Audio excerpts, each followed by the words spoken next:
Good evening and welcome to Schnozzcast, episode 148 for Sunday, November 7th, 2021. This is Bob, joined by my co-hosts, Cory, Nick Bader, Todd Dillon. Gentlemen, so happy to finally be on the air with you. Very happy. What's up? Oh, hey. There he is. All right, let's. This is going to be an abbreviated cast, everybody. Nick and I are in the beautiful Firekeepers Casino in Grand Rapids. Yeah, Grand Rapids, Michigan, or Battle Creek. Battle Creek, Michigan. Yep. Tried our best to try to get the video to work, but nothing we did made any difference. We had to sneak in equipment. We had to set all kinds of equipment up. We had Wi-Fi problems. We had Switcher Studio problems. We had cable problems. We had... Hey, don't hate on Switcher. What?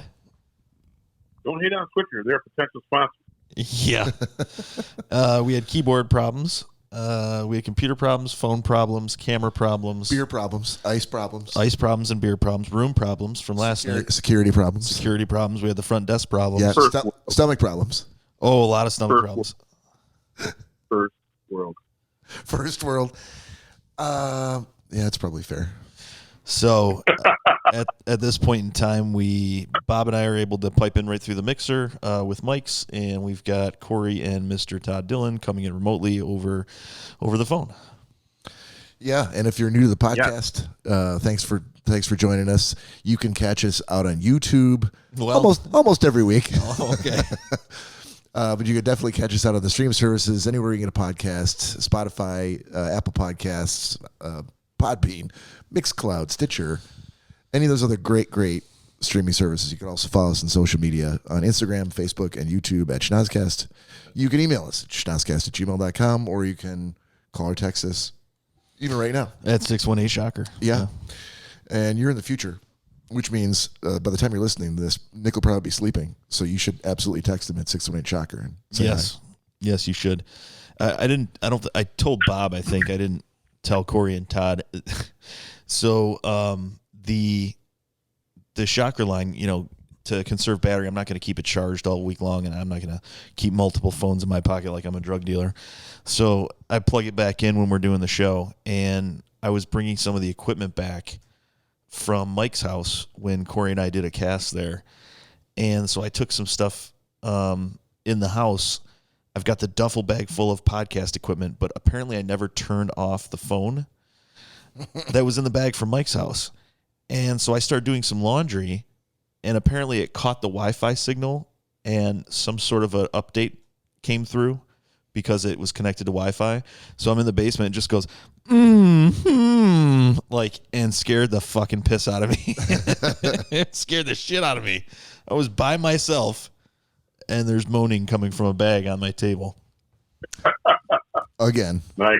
Yeah, it's not the first time. Yeah, it happens every Tuesday. Every time you put someone in a bag, they moan. Cory Slesky, how are you, sir? Oh, not bad. Better now, I guess. Yeah. Got something going here. You did not make it to the Wings game tonight, but I understand you had some delicious burgers from Nemo's downtown. Oh, yes. The old Nemo's. And the Wings won on top of that, so. Love it. Not a bad day for them. Love it, sir. So it's going to be an abbreviated cast because we've literally spent almost more time trying to get the video to work to go live than we would have if we just hit record and just started talking. Yeah, we would almost be over with the show, a 2-hour show by now. Right. So it's going to be abbreviated cast. We're going to do gentleman's agreement. Sorry, no, go ahead. One more time. Nothing. Nothing? No, it was a notification that came through. Just now it did? Yeah. All right. Todd, stop texting 618-SHOCKER. So we're going to do gentleman's agreement. We've got reviews to give and new assignments for next week, as well as I got a booze news here, and maybe I got a booze news. Oh, and Todd's got a booze news. Look, see, already we're lousy with content. Todd, why don't I dish it off to you then? You want to go first? For my booze news? Well, when you do booze news, it's going to sound like this. And now it's time for booze news. Yes, sir. That's what I'm talking about. So this actually, if you guys know, recently I've become almost a half-time farmer, and then I got some chickens. So I've been hanging out with my chickens, and one of the things I wanted to do now that I have chickens is protect them. So this article is representative of that. I want to keep bears out of my coop. So robot wolves prevent Japanese bear attacks, and they're also very creepy. So my news today, and there's a picture of this robot wolf. No, this is not a Halloween decoration someone forgot. This robot monster wolf is actually a bear deterrent. The city of Takahawa, Japan, deployed these robo-wolves to prevent bear attacks. And yes, bear attacks are something of a problem. We've actually had them out here in North Bend, Washington as well. But in Japan, 157 people were attacked by bears in 2019. That's a lot of bear attacks. But since they've deployed these monster wolves, no attacks have occurred. Black bear recent attacks are probably due to the shortage of acorns in the Japanese wilderness, probably Washington acorns as well. According to conservation, bears rely on acorns, and they like my plums in my yard. Anyway, blah, blah, blah. A great robot story that I just love. That's my booze news. What sort of superpowers does this robot monster wolf have? So it makes a loud sound, and it looks like it's got a hydraulic lift. The picture of it, I can post the link when we put this out on the interwebs. But essentially, it actually has a little hydraulic lift, so it actually goes up and down and makes a lot of noise, which is what you're supposed to do when you encounter a black bear. And we do have tons of black bear here in Washington. I got to see a picture of this. So I might be investing in one of these robo wolves so that I'm doubly protected, because recently I did put in a 2-joule electrical fence, which is going to be pretty nifty to watch things get shocked with that. I know that I've gotten the tour from Todd. We were on a FaceTime call for like an hour, and he walked me all through the whole chicken palace, and he showed me all the accommodations and, the butlers and the maids and cleaning services and everything. So those chickens have it made. The house is the chicken palace that he's got is nicer than my first apartment was, and probably warmer. So it's good to be a chicken in the Dillon household these days. It is. We're enjoying each other. I'm gonna take advantage of this time, fellas, to do my booze news story because Nick's not in the room. Do you guys remember when you were a kid and you used to play the balloon game? Do you remember that? Which game? The balloon game. You basically, someone's had a party. These balloons have, if they were filled with helium, the helium's kind of waned away enough to the point where they don't float in the ceiling, whatever. But you and your brothers or your sisters, you take the balloon, and it's just a game of having to keep it in the air. And just hit it back and forth and over furniture and room to room, and it's whoever lets it drop and hit the floor loses the game. Does anybody not understand what I'm talking about? All right. I guess I've played that. I just never knew it was called the balloon game. It's not. It's called keep that shit in the air. Oh, okay. That's what I'm familiar with. Thank you, Todd, for clarifying that, because I had no clue what Bob was talking about. Exactly. I'm like, balloon game. Is that what Richard Gere did with the hamster? That's what the route I thought he was going to, was that it was going to be something with his anus, but no, that's the balloon knot game, Cory. Totally different. But so, okay. Congratulations to Peru, who won so it'd be awesome, Todd, if the name of the World Cup was the Keep That Shit in the Air World Cup 2021. But it's not. It's called the Balloon World Cup, and the Balloon World Cup 2021, Peru has won. So congratulations to Peru. If you're interested, you can go on YouTube and you can search for Balloon World Cup 2021, and you will be amazed and astounded by what you see. But there are actual rules. Thanks. You can.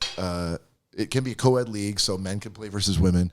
You have to put a helmet on because you don't want to, bash the side of your head into a coffee table. But the whole like game space is basically a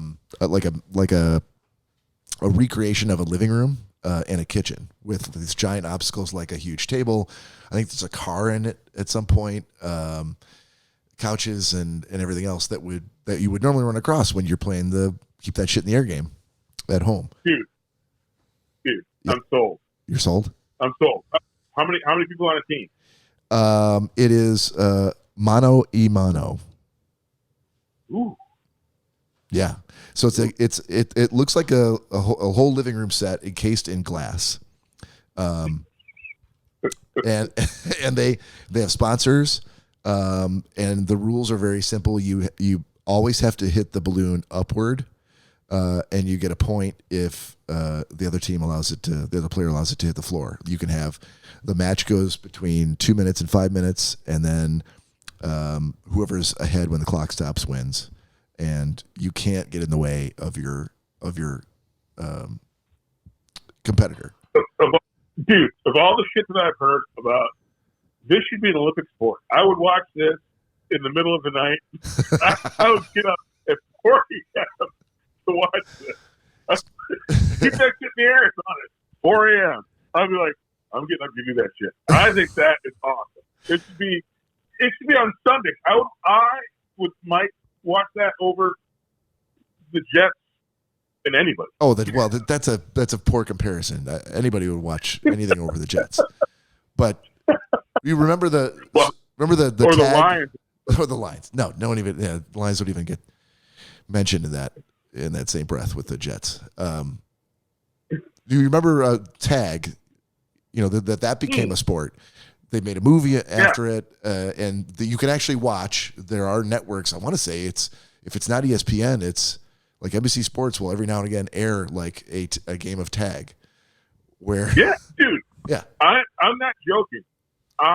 Especially with those real world obstacles, coffee tables, and couch edges, I would watch that nonstop. I'm literally like my mind is racing, and I can't wait to get off this beleaguered podcast tonight so that I can watch it on YouTube.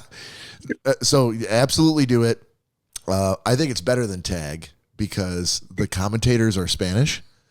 And so there's lots of crazy, byplay about like dudes who set up a drop shot where the guy has to like get over the car in order to save it, and just sneaky shit like that. It's pretty awesome. It seems like you gotta have when you first started, I'm like, this is like a game where even like old dudes like curling, like we could have our own Olympic team with a bunch of out of shape motherfuckers. But then when you said mano and mano, I'm like, ooh, it's a young man's game with cat-like quickness and like that stealth. Yeah, cat-like reflexes. So yeah. So that's why. So do a YouTube search for Balloon World Cup 2021, or I don't know if this is the first one or not, but just search for Balloon World Cup, and maybe it's been going on for a couple of years and we never knew. And that's bullshit. And Peru won, not America. I can't explain it, but I'd be interested to hear a Todd Dillon report on like, I watched a bunch of it, and I know why America sucks and why Peru won. And here's why. Exactly. Let me do that. Yeah. Let me tee that up. All right, guys. We worked so hard to get to this point. So, Cory, I know you're not doing a shot, but Todd, what do you got? I got my Crown Apple. Crown Apple. All right. We've got a little Screwball whiskey. Oh yeah. Hey Nick. Yeah. What's up? Nick, lean forward. I'm okay. Oh, no, you can see him on the actual camera. It's just on our view. You're cut off and he's cut off. So, Hey Todd, lean forward. Lean forward, Todd. I did.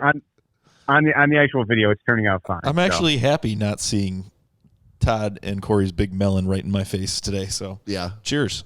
Hey, sorry, Cory, you were going to say something, and I think you got lost there. Yeah. Danielle talked me into buying some High Noon. Hard seltzer. Okay. Oh, I thought that was shave gel for your smooth my balls. We didn't do that tonight, boys.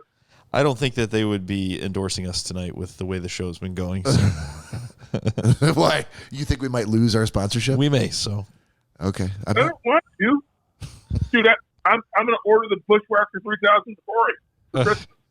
I know that's why you asked for our room number. You want to send those up. Is to it the room. Bushwhacker? Is that?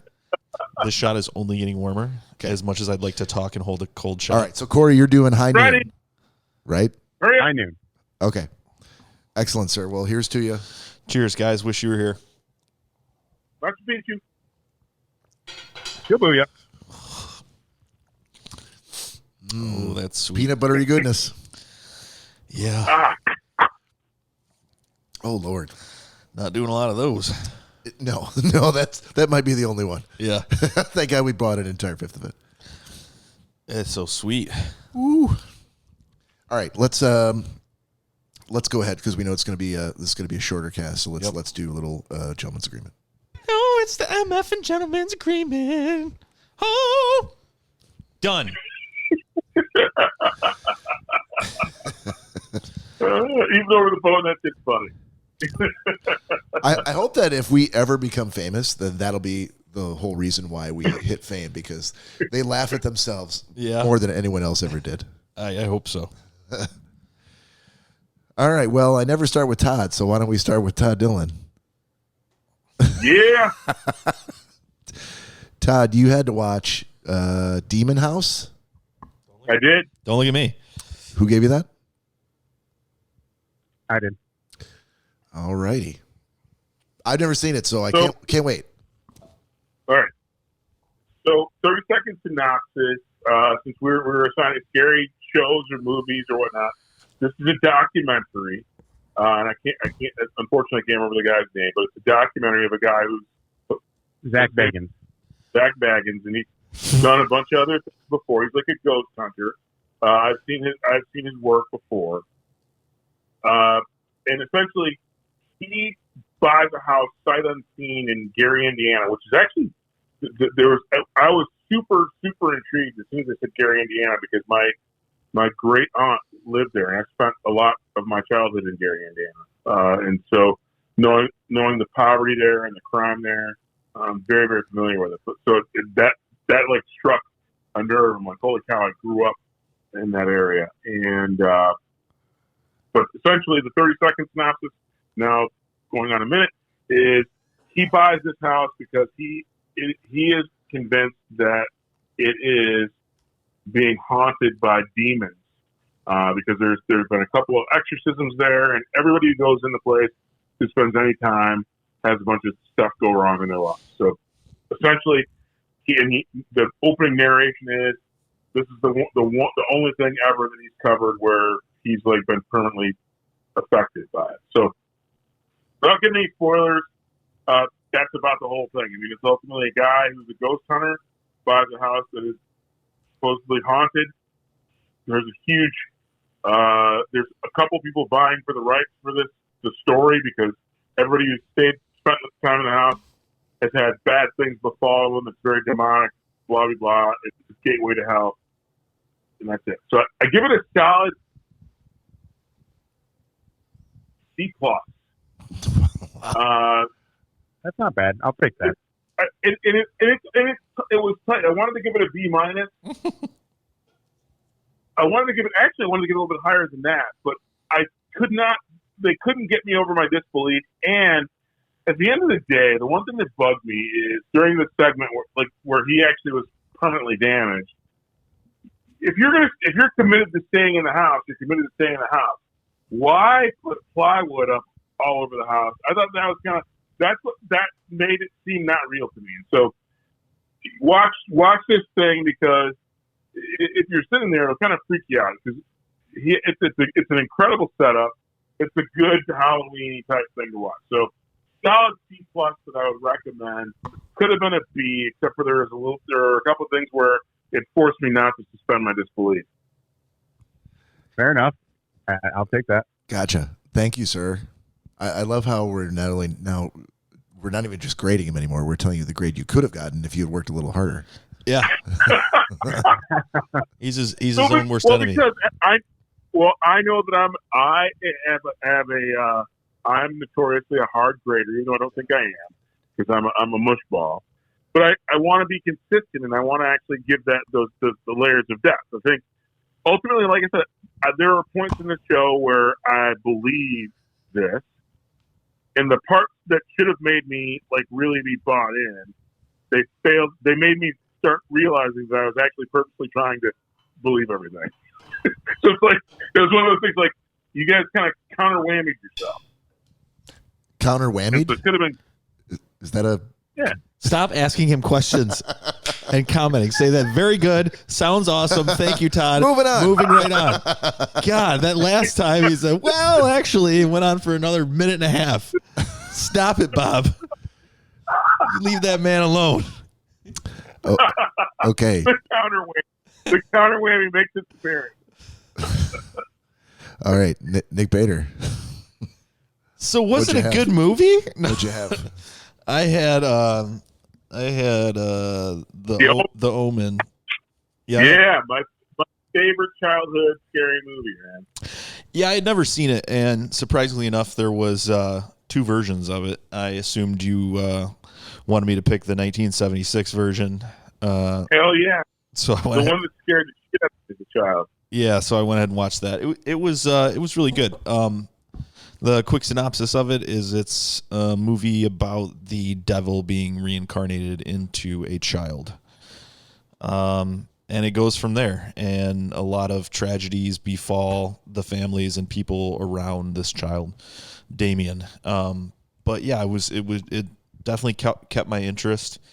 I would say the only problem is it was a $3.99 rental on Amazon.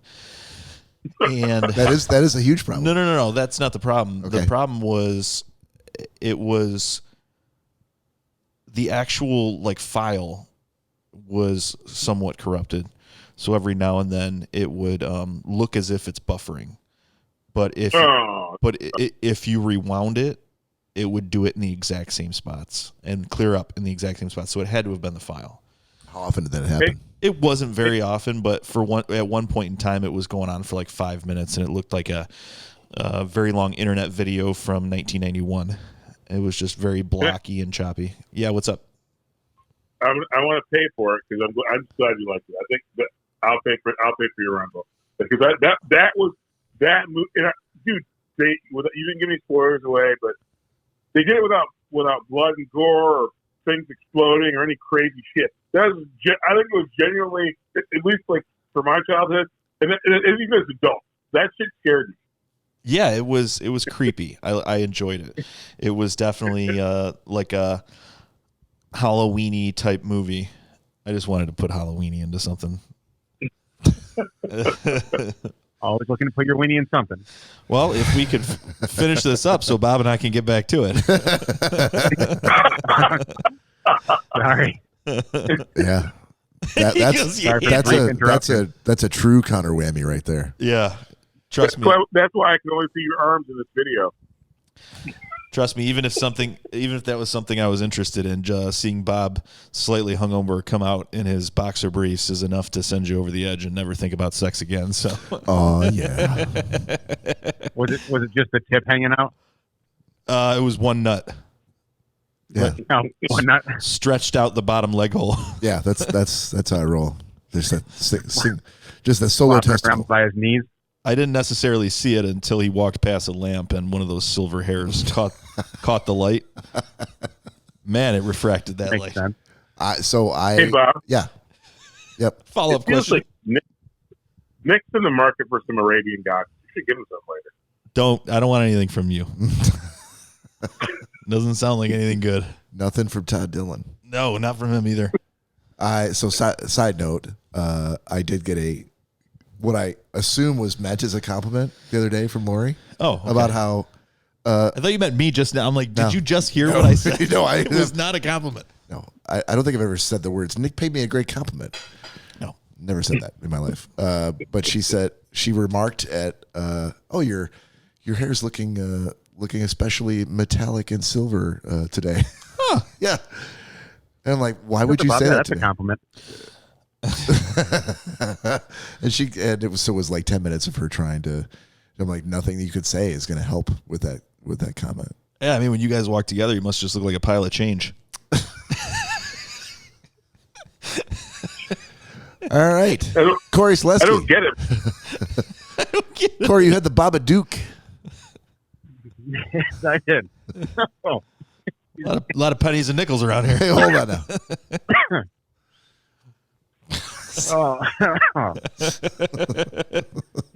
Yes, I had the You Babadook. feel pretty good about yourself, aren't you?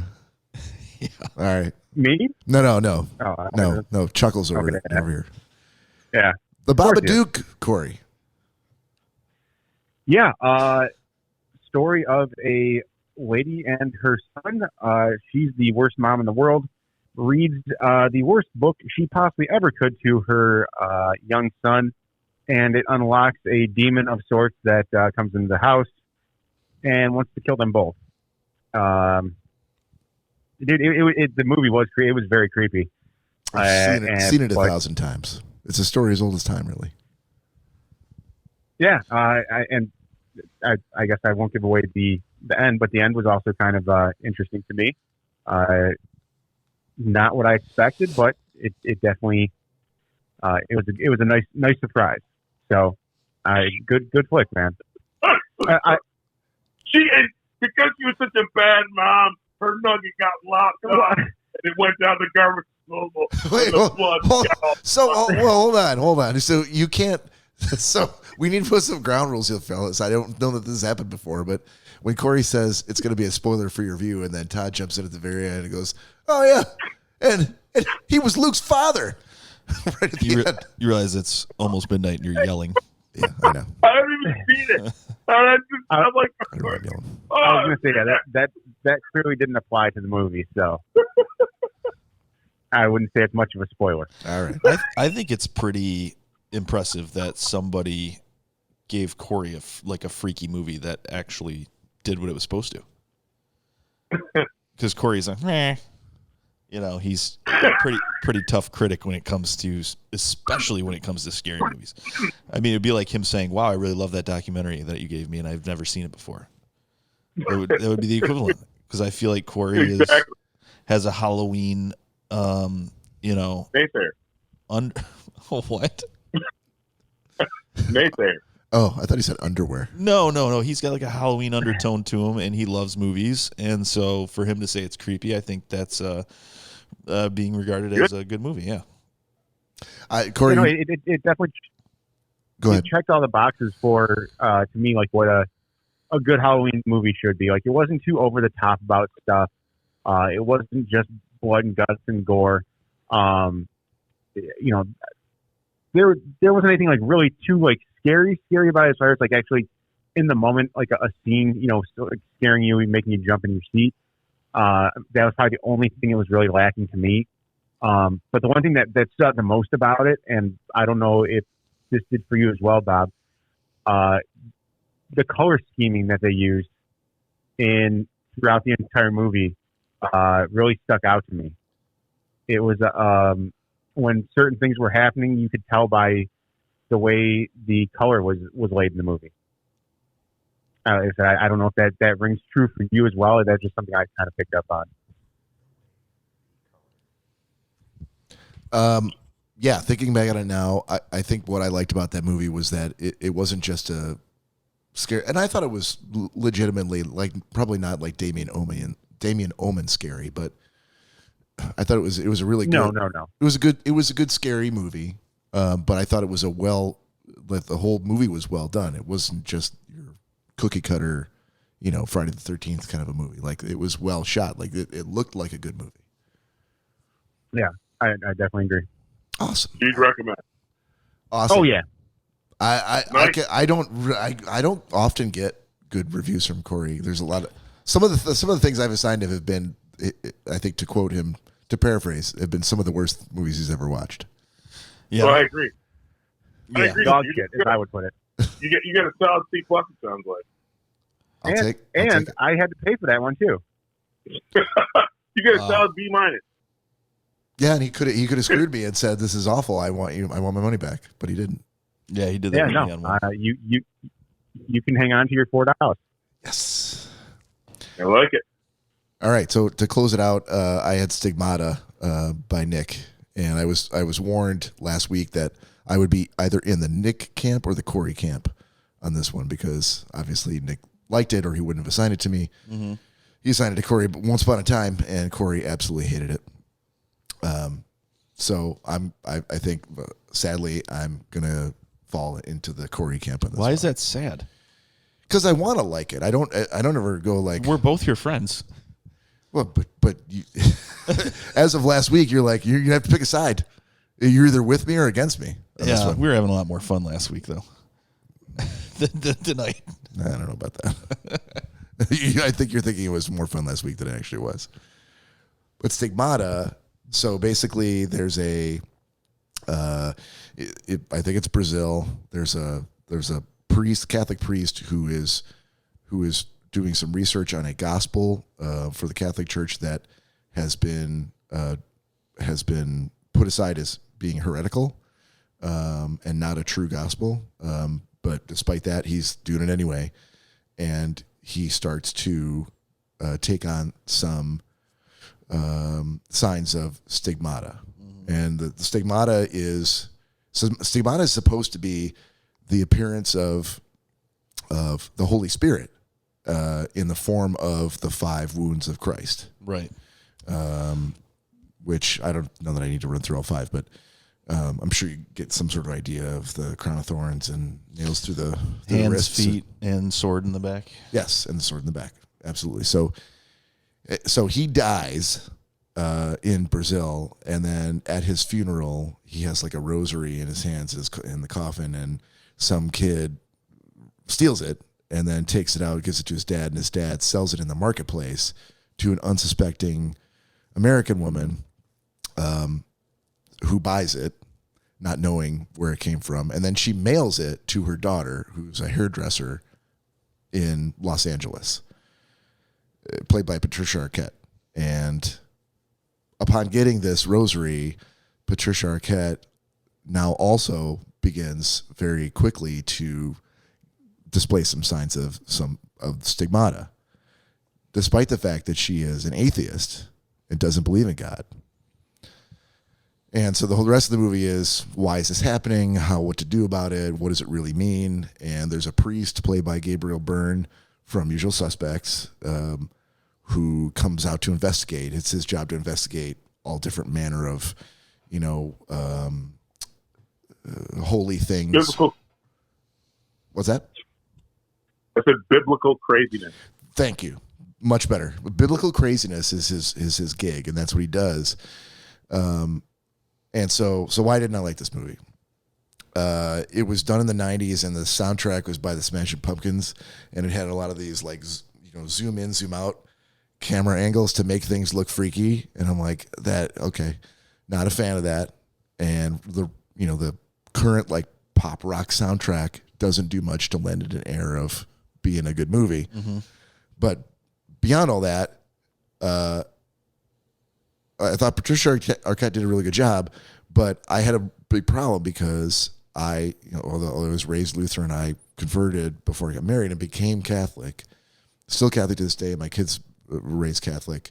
I'm not a huge Catholic, but I understand enough about the church to go I know what stigmata is, and I know how the nature of it. Meaning, the fact that stigmata is supposed to be only for the most devout Catholics, not for atheists. It's not supposed to be that way. Now, I have been told, in a big debate with Lori about this. I always heard that it was either someone extremely holy or somebody that has very, weak belief in anything. Somebody very an easy target. But you're being possessed. That could just be by possessed, by the Holy Spirit, right? And so the way that I was taught, maybe I'm thinking of actual possession. Yeah, and that's the other problem with this movie is they treated it as though it was like The Exorcist. Yeah. Like she was possessed by a devil, but when in fact it's the opposite. She should have been possessed by the Holy Spirit. So the scary part of the entire movie, like the artifice that the movie was sort of framed on, didn't work because they made it seem like there was a devil inside her, and it just didn't make any sense to me. Yeah. I have a question then, Bob. Sure. If you were to flip it around and say that if the Holy Spirit is truly not a good being, and it flipped your Catholicism on its head, or shit Christianity on its head, would it be brilliant? Would it be brilliant if I accepted that was? If you think that's the message, holy cow, our belief system puts us in a place where we believe that the stigmata would be for the holiest of the holy, Mm-hmm. because God is benevolent and good,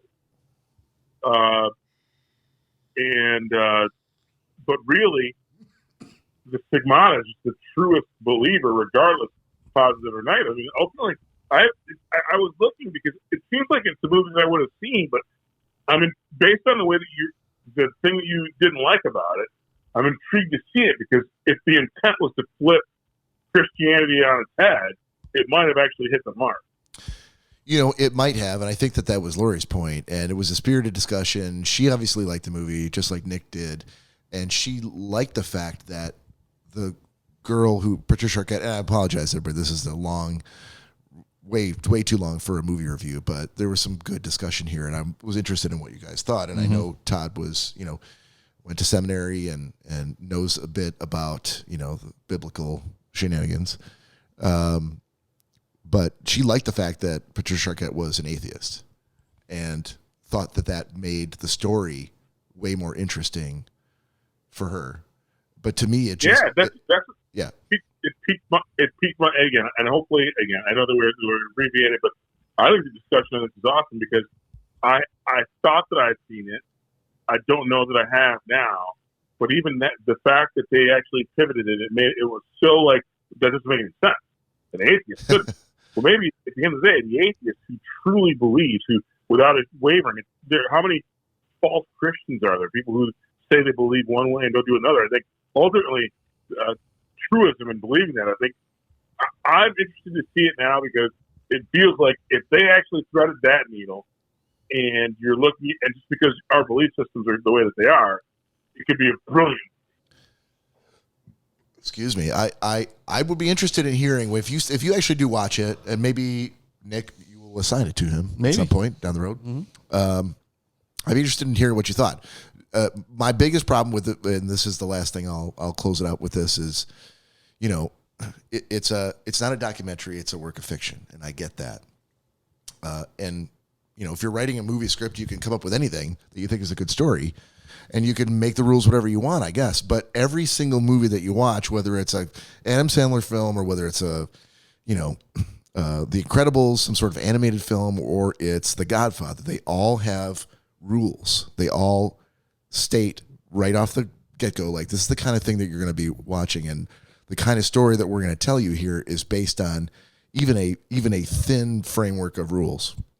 And this movie is no exception. So if not many Catholics really understand or know what stigmata is, if you could say that a Catholic person can go, okay, I know two things about stigmata. I know that it is for, devout Catholics, and I know that it's the 5 wounds of Christ, right?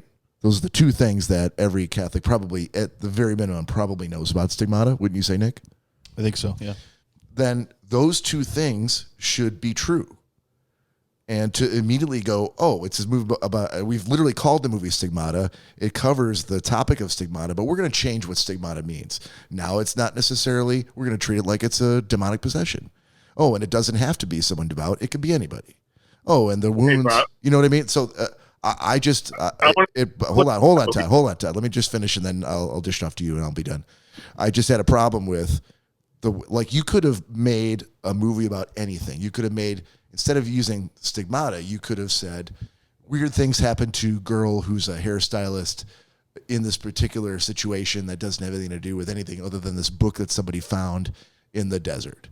And then you could have done anything you wanted, but instead you decided to make the movie about specifically Stigmata, and then you go, oh, I'm going to change the rules about Stigmata. I'm like, that's where you lost me.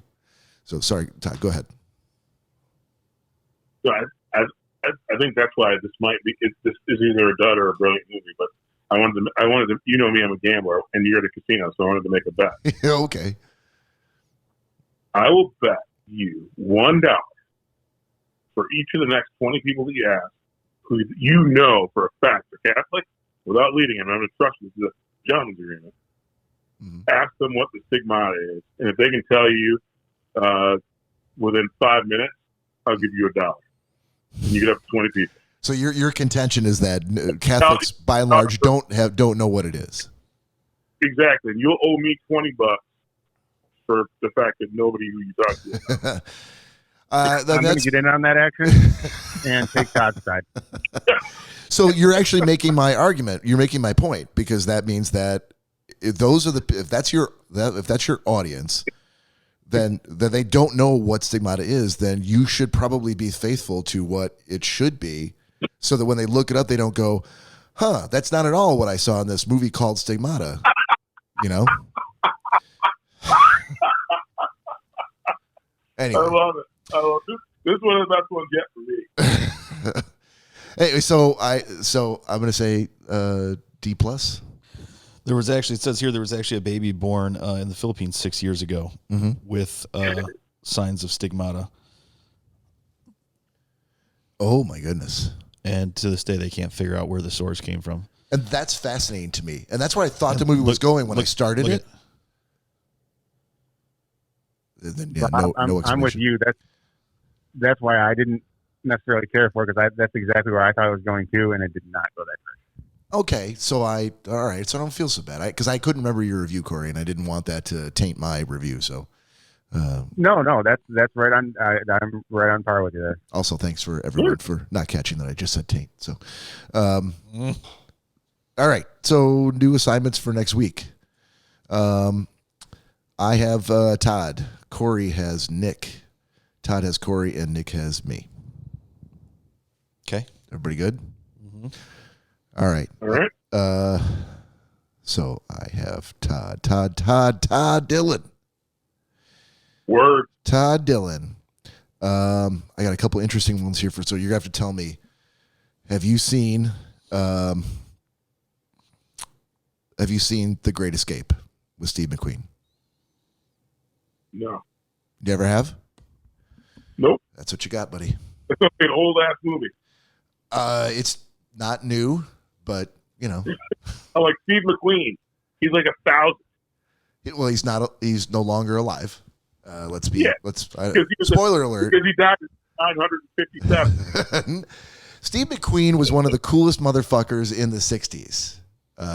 So I can give you a couple more Steve McQueen movies if you want, but No, I'm saying I haven't seen that, but that's likely why. Plus, you're gonna get Charles Bronson in this one. You're gonna get James Garner. You're gonna get a whole host of like cool 60s screen icons. Yeah, so, I'm hoping it stands up. I'm in. I can't wait to find out if it does. All right. So Todd, you have Cory.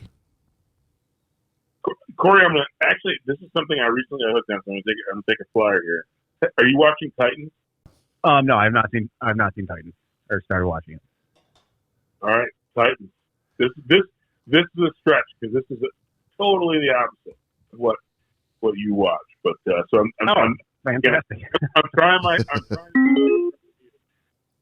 I'm purposefully doing hard things. All right, and that's on Netflix. It is it's on HBO, I think. HBO Max. Okay. All right. And it's a show, right? It's not a movie, Todd? It's a series. Yep. Okay. All right, Cory. Sorry. Counts. Todd, who do I have? I caught you. I cut you off. Go ahead. Say it again. No, I said DC Counts. So the Batman, Wonder Woman, Superman. Okay. Did you know that until he just said it, Cory? Because no, I had no clue. Now I feel like superhero series. That's why I said it was a stretch. Yeah, it is. I figured you've seen it.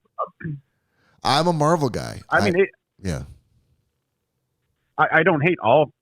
I like when we went and saw The Watchmen. I watched that several times over. So not all superhero stuff do I dislike. It's for me again. For me, if I will never. I am doubtful I'll ever pick a documentary you have to see. So, hey, you can try. All right, Cory, you had Nick. Oh, Nick. What to not pick from? Nick, I'm going to give you Snowden. Okay. Snowden. Edward Snowden. I got it. I mean, I know who he is. I don't think I saw that documentary on it. All right. You did see that? You did see that? No, I don't think you so. said you don't think. Oh, okay. Yeah, I don't have anything so far. I can't find anything. What's for me? Yeah, where is I mean, if it's on my list, you've probably seen it. On my The list of all the stuff you've been had, assigned. Yeah, that you've been assigned or that you've had to watch. been assigned. You want me to pick something from that? Is that what you're saying? Yeah, see if there's something on there that you haven't seen. Because I can't pull it up on my phone right now. Anyhow, it's my new phone. Yeah, no, I got it. He hasn't seen Jingle Jangle. Oh God.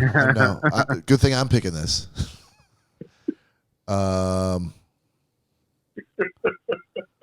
Jingle Jangle. What was The Lodge? Do you remember? Cory, is that something you assigned to him? Do you remember? The Lodge? No, that was something that Nick assigned everyone. No, I didn't. No, someone assigned this to It's him. probably Greg. All right. Yeah. Oh, yeah, it was probably okay. Okay. Yeah, because I remember that was one I had to watch as well. You know what? I'm gonna. If you're really leaving this up Yeah, to The me, Lodge is good. No, I'm gonna pick Lupin. If Okay, if you that's don't fine. care. Yeah, that's fine. Well, I haven't. It's been on my Netflix list and I haven't watched it. Sure. All right. Bob, you're assigned Lupin. Oh, thanks, Nick. I can't wait.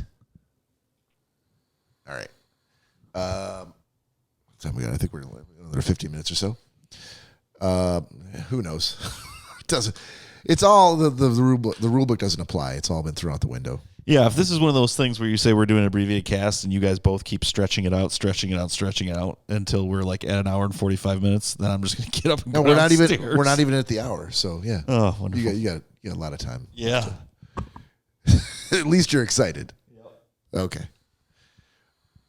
All right, gentlemen. I think that we're done and we're all taken care of for that. Let's close it out. We'll do a little lightning round. I'm not going to ask you for an existential question because I know you don't have it. Hey, thanks. You're welcome. All right, lightning round for today. Again, so lightning round is essentially just some quick questions that generally are yes or no, but luckily for Nick, they always tend to foster a lot of additional discussion. Yeah. And so this might take up the next 15 minutes, but let's start with that. So, Nick. Yeah. Paper or plastic? Plastic. Todd. Yeah. Todd, paper or plastic? Plastic. That's not one of the options. You said paper or plastic? Paper or plastic is what I said. I did. I said plastic. Oh, you did? Okay. All I heard was fuck 3 times. That's all I heard too. And a lot of chickens in the background. Yeah. I said, so to be clear, I said fuck, plastic. Gotcha. Okay. Can we expect that? Can we expect to hear that on every answer you give tonight? Maybe. Okay. Perhaps. Cory? Paper. Think about the environment. Jesus, guys. I was waiting for someone to It's say that. I'm with prefer, you. not what's best. Give me a break. You know how many times Cory goes to the gas station and has hundreds of gas station bags in his car? There's no paper. Not a single one, sir. Yeah. Every time I see you walk I out always the gas tell them station. I'm good. I do not need a bag. Yeah. I have a Every backpack single time. with a pocket meant just for what I'm buying from you. All right. The next time I see you walk in my house with a plastic bag, I'm going to kick you right in the shin. Right in the nuts. We'll do shin That's first. I'm going to kick you right in the testicle. Yep. Right in the baby maker. All right. Cory, you seem like the best person to start with this one. How many kids would you like to have? None. Fuck kids. And that's your dad, guys. Exactly. As you can tell, Danielle's clearly already gone to bed. Yeah, and she'll never hear this. It's only on the internet forever. Well, I guess in reality, maybe two. Dad? Sorry. What is this that I found from You already said fuck kids. All right, that's fine. I'll go with my original answer. Fuck kids. That's a great. I think you'll revert between both those answers over the next 18 years of your child's life. Dad, is it true you used to be on a show called the Schnozzcast? Todd, I'll ask you the same question, but you feel free to exchange the word kids for either dogs or chickens. No. What was the question again? How many kids would you like to have? One. Really? Yeah. Who's going to take care of it? Who's going to take care of you? You? Those chickens. Is the kid's name going to be Terry? Someone's going to take care of the chickens, Todd. I know. It's not you. You don't matter. I work too. I got to do that work too. What about Nick Bader? None. 0? Yeah, unless I find some girl that makes me change my mind. At this point, none. Okay. Yeah. Fair enough. Yep. I'm going to stick with 2, which is the exact number I have and no more. What an easy answer on that one. Yeah. But I didn't steal your answer, did I? But you could have said, I want to know what your actual answer is and not your PC answer. What's that, Todd? Your answer should be $3. Why should my answer be 3? $3. But here's the thing. I know he has to say 2. He may have originally wanted 1, but he has to say 2 at this point. No. But I think his real answer is 3. Gotta be 3. Because he's got a little penny back in Livonia that he's going to help raise.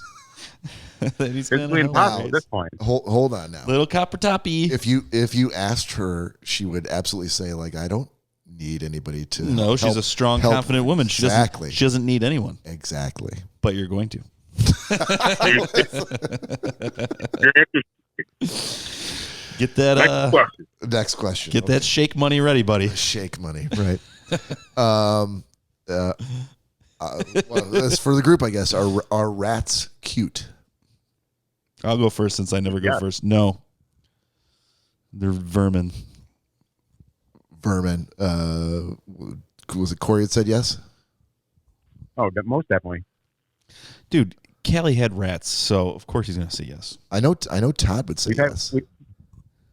No. I'm going to say my answer is a little bit different than both of those. For a day. They're cute for a day. That's it. Yeah. Cory's one of the few friends I know that hates cats and loves rats. No, fuck cats. Just like kids. But isn't that an either or set of choices? Cats and rats. Well, if I get a cat, we know what's happening with Cory's rat. So I prefer a cat over a rat because a rat is smarter than a cat. Yeah. And if you get a cat, I'm never fucking coming over again. I would never be there. Next question. Todd, are you politically correct? Yeah. Cory? All the time. You know you're on camera, right? I'm very aware. I don't give a shit. No, I'm talking to Nick was yawning through the entire hour-long show. We sat for an hour and a half. We did. After getting a bunch of food and 3 beers. Yep. You know what you feel like when you have like 2 beers with lunch and you just want to come home and fall asleep? Feel full of energy. No, you either have to keep that ball rolling or you have to go to bed. There's no sitting down after 3 beers and food, not drinking any more beers, and sitting for an hour and a half. You can't do it. Okay. Yeah. So are you politically correct? Am I politically correct? I would say probably not. No? No. It doesn't depend on the circumstances? Of course it does, but you're saying yes or no, and I probably know more than yes. Yeah. Yeah. Have you just met me? No, but Politically correct doesn't mean like you're racist. It just means not at all. Yeah, that you're not.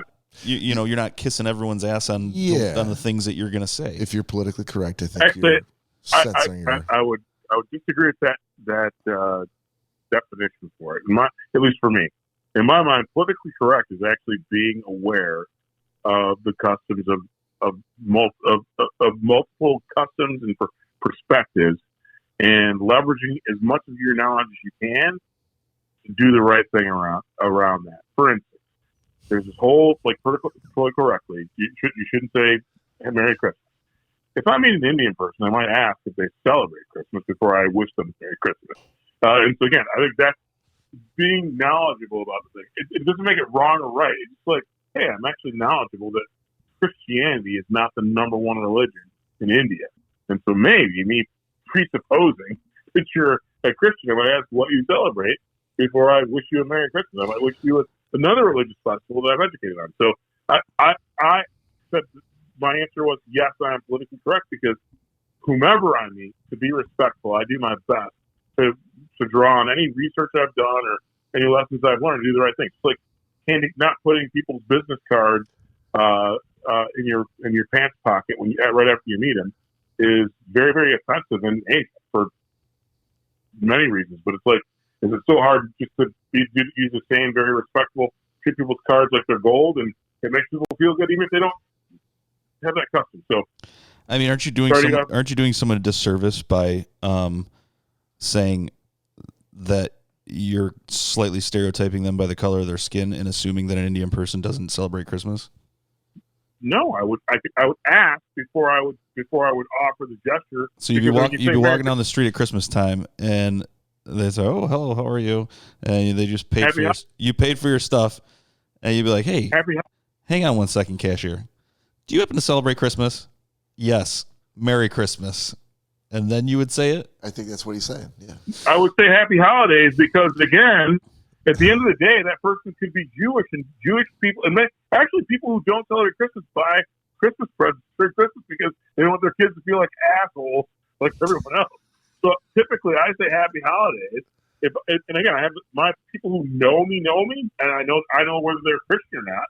If you're Christian, I either gleaned it, and maybe now I'm going to get it wrong, but I typically do the research to try and give the appropriate thing, because if you celebrated Hanukkah during that season, I think it's much more respectful to actually get that down, where you can't necessarily tell who's Jewish or who's not. Well, I'll tell you this. If you told me Happy Hanukkah, I would say thank you. It would never offend me. It's not about offense. It's just like, if I said Happy Hanukkah to you, I feel like, and I didn't know you to be Jewish, I'd be presupposing, and that would make me, again, I think the political correctness isn't necessarily it doesn't make you racist or not. I try to be very educated. I've had the privilege of traveling around the world. It actually, it makes me feel good when people get it right. I think there's a whole, this is an abbreviated podcast, but it's funny. One of the things I focus on in my professional life is how often someone's name gets mispronounced. And people let their name get mispronounced or shortened by others all the time. And it's just a way of going along to get along. But I'm like, if everybody in your family calls you Jonathan and some dude calls you Johnny, it's like a dick move. And that person, it's not, the onus is on them to explain to you why they're not Johnny. So, at the end of the day, I think political correctness is actually, it's going the extra mile to make people feel included and welcome and good. Okay. Even if it's not the same. I was going to say, Todd, I think you're hired. You got the job. A hell of an interview. Yeah, great. I do the. And quite honestly, I think one of the funniest things ever to keep going a little bit further. At my wedding, my high school football coach, who I love dearly, but who hadn't been around many different cultures, he was just enthralled with the fact that at the table at my wedding, he was with one of my old bosses who was a Hindu, and so he had his Christianity he had long forgotten the difference between his Lutheranism and Hinduism, and he asked all manner of uncomfortable questions because he was just trying to get to a common ground. And I think to this day it still cracks me up. So you're an Indian, but not from America. I will tell you this. I'm not gonna, and I'll leave it at that. My definition would be that I'm not going to go around asking everyone what religion they are and what pronouns they prefer. But if someone happens to correct me, I'll do my best to remember it. Somebody says, I don't really like to be called a he. I want to be called they, there. I was like, okay. And I will do my best. But I'm not going to say, oh, excuse me, new person. What pronoun do you go by? What should I? And then have to remember But if it's something that's important to someone and they're like, oh, yeah, actually, I don't even celebrate Christmas. Like, oh, okay. Make a mental note. And then, that's more or less the lines that I'd be on. The interesting bit of that is actually exactly what you said. Reverse it and then play it back to yourself. If someone called you she, knowing that you preferred he. Yeah, it's about what you know. If someone called me a she, for whatever reason, it somehow looked like a she, like it was acceptable, not like someone's trying to be insulting. I mean, you have to take into consideration intent. It's their business to just do their best. Like I said, replay that thing and hear it to yourself. And like I said, I'm not trying to get on any stance. I'm just saying we can be better to each other if we actually seek to understand where everybody came from and actually just took the extra step. It doesn't hurt to do your darndest to be good to one another. That's all I'm saying. But to each his own. I'm just saying, if you replayed that to yourself and reversed it, you'd be mad. And many people just take that shit and move on. And again, like I said, I've experienced that myself. Yeah, if someone at a restaurant was like, "Oh, excuse me, ma'am, did you want anything else?" I probably would hysterically start laughing. But if we stopped right now, Bob and I could name 2 roid heads that we played football with in college who might do that to you just because. Uh-huh. It's like, and what are you gonna do about it? You could say, "Yeah, I'm gonna nut up and do something about it." But we know a couple of roid heads who called people ma'am and other names and did shit that was totally out of line because they could. So I'm just saying. Yeah, some men just want to watch the world burn. Yes. Cory, did you? That's the right. Cory, did we get to you in this question yet? I can't. It's been. You guys. Go ahead. No. That just went way further than I think any of us would have expected. not in a bad way by any means. I'm just saying. But yeah, no, I already answered. Okay, good. I don't think I'm going to continue. I don't need to add anything to mine. So. All right. All right. Last question, fellas, for the night. Hope you can answer it in 24 seconds because our 15 minutes is up. Yeah. All right. 24 seconds. Todd, what's your favorite car? That I own or but the car I'd like to have. What's your favorite car? Lamborghini. All of them. Cory? Ford GT50. Nick? F-150. So. F-150? Yep. I'm going to say the 1970 Dodge Challenger. All right. Good night, everybody. Did we make it? I canceled it. You were a little late, but yeah. All right. Thank you, everybody, for joining. You can catch us here this time next week, maybe even with video. So on behalf of the Schnozzcast, this is Bob and Cory and Nick and Todd saying take care of yourselves, and we'll see you next week.